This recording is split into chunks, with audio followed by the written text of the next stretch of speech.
लातूर महानगरपालिकेची दुसरी निवडणूक येत्या 19 एप्रिलला होते। त्यामुळे सर्वच राजकीय पक्ष पुन्हा एकदा कामाला लागलेत। राज्यात केंद्रात सत्ता असल्याने भाजप महापालिकेत सत्तांतरणाचे मनसुबे आखते, तर सत्ता टिकवण्याचं मोठं आव्हान काँग्रेस पुढे आहे। लातूर महापालिकेत 2012 मध्ये काँग्रेसला स्पष्ट बहुमत मिळालं होतं।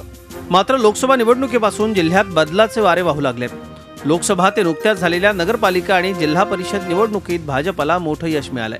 त्यामुळे महापालिका निवडणुकीपूर्वीपासूनच विविध पक्षांचे विद्यमान नगरसेवक भाजपच्या तंबूत दाखल होऊ लागले, ज्यात माजी महापौर, उपमहापौरांसह काँग्रेसचे 3, शिवसेनेचे 3 तर राष्ट्रवादीच्या 2 नगरसेवकांचा समावेश आहे। काँग्रेसच्या हुकुमशाहीला कंटाळून अनेक जण भाजपत आल्याचं पालकमंत्री संभाजी पाटील निलंगेकर सांगतात। तर अशा पक्षांतराचा कसलाही फटका काँग्रेसला बसणार नसल्याचा दावा आमदार अमित विलासराव देशमुख करतायत। काँग्रेस पक्षातले लोक भारतीय जनता पार्टीमध्ये येत असताना शेकडो कार्यकर्त्यांनी आपले देशाचे पंतप्रधान माननीय मोदी साहेबांच्या नेतृत्वाला, महाराष्ट्राचे मुख्यमंत्री देवेंद्रजी फडणवीस साहेबांच्या नेतृत्वाला मान्य करून विनाशर्त असे शेकडो हजारो कार्यकर्त्यांनी प्रवेश केलेला आहे। मावळत्या महापालिकेमध्ये काही नगरसेवक इकडे तिकडे जाणं, मला असं वाटतं की हे दरवेळा होतं।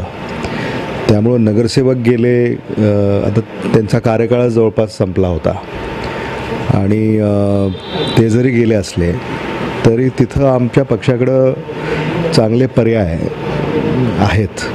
शिवसेनेचे 6 पैकी 4 नगरसेवक पक्ष सोडून गेलेत, त्याशी राहील असा विश्वास शिवसेना नेत्यांना आहे। तर राष्ट्रवादी काँग्रेसने या निवडणुकीत ताकदीनिशी उतरून महापालिकेत घवघवीत यश मिळण्याचा दावा केलाय। भिडला तो शिवसैनिकच मुंबईमध्ये, ठाण्यामध्ये, तसं लातूरमध्ये भिडेलच शिवसैनिक लातूरमध्ये। आणि लातूरची महानगरपालिका लातूरच्या हितासाठी, ही इलेक्शन पक्ष मोठा करण्याची नसते।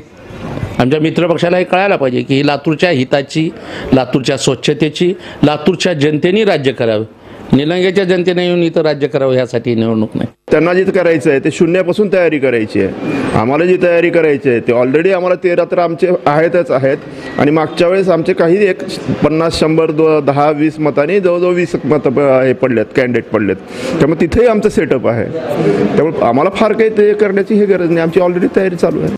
गेल्या वर्षी दुष्काळामुळे पाणी प्रश्न जगभरात गेला असला तरी पुढची 2 वर्ष पुरेल इतकं पाणी लातूर शहरासाठी उपलब्ध आहे। मात्र पाण्याचं योग्य नियोजन आणि वितरणातले दोष, स्वच्छता, साफसफाई, वाहतूक समस्या यासारखे ज्वलंत प्रश्न आजही उपस्थित आहेत। त्यामुळे आगामी निवडणूक ही विकासाच्या मुद्द्यावर लढली जाते का हे पाहणं महत्त्वाचं आहे। शशिकांत पाटील, झी मीडिया, लातूर। झी 24 तास रहा एक पाऊल पुढे।